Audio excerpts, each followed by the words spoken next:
Ang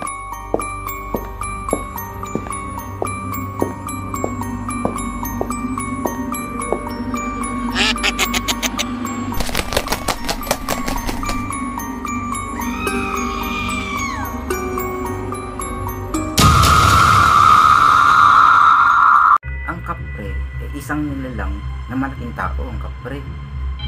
Katunayan, ang mga kapre na ito ay nakatira sa mga puno gaya ng puno ng akasya, mangga, baliti, kawayan. Ang mga kapre, ang kulay nito ng kapre kulay itim, mabalihibo ang katawan, malaking tao, pula ang mata. Kung kayo po ay nakakita sa isang punong kahoy, kulay itim, balahibo, pula ang mata, tapos naninigarilyo, tabako ang sigarilyo, malamang ito ay nakita ninyo paggabi. Malamang ito na yung sinasabi natin na kapre na tinatawag natin.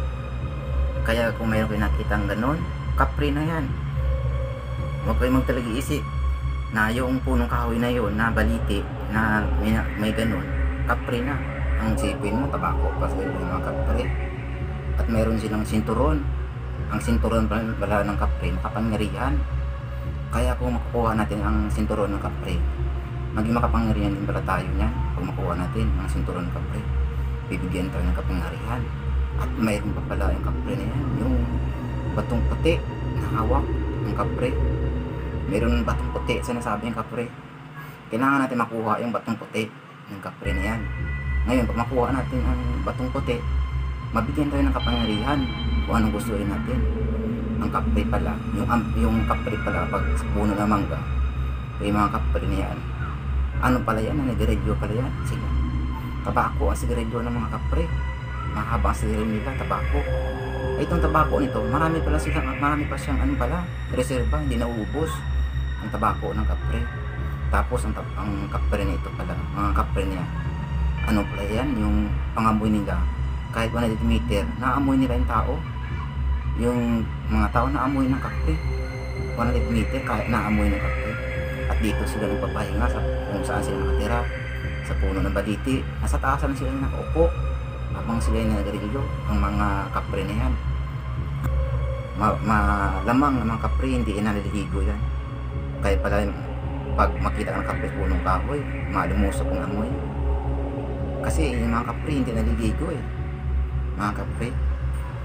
Siyempre doon na sila nakaupo sa punong kahoy. Saan sila naliligo? Or saan sila nag-CCR, mga kapre. Kaya pala yung kapre dun sa puno ng akasya mabaho or maamoy, mabaho na dumi yung puno ng akasya. Na kung saan nanirahan ng kapre, mabaho. Kasi yung kapre hindi naliligo. At saan siya mag-CCR? Wala nang CCR sa punong kahoy kung saan nanirahan. Mayroon din pala siya yung kapre ng black rice.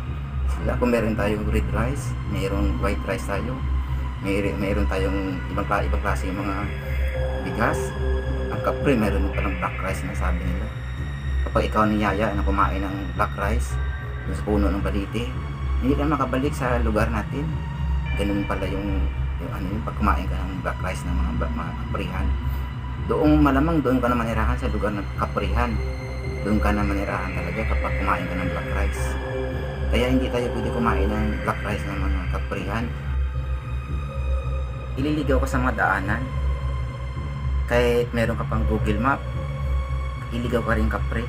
Kahit yung alam mo ba yung daan, kabisado mo pa, ililigaw ka. Ganun ka kaya ng kapre gawin pag ikaw ay makasalmuhan ng kapre sa mga daanan.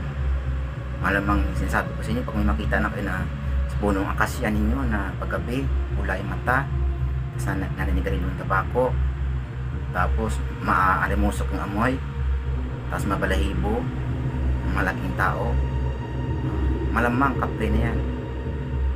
Malamang. Ang gawin mo lang sa kapre, kaibiganin natin yung kapre para makuha natin yung batong puti na makapangyarihan. Tapos yung sinturon ng kapre, makuha natin.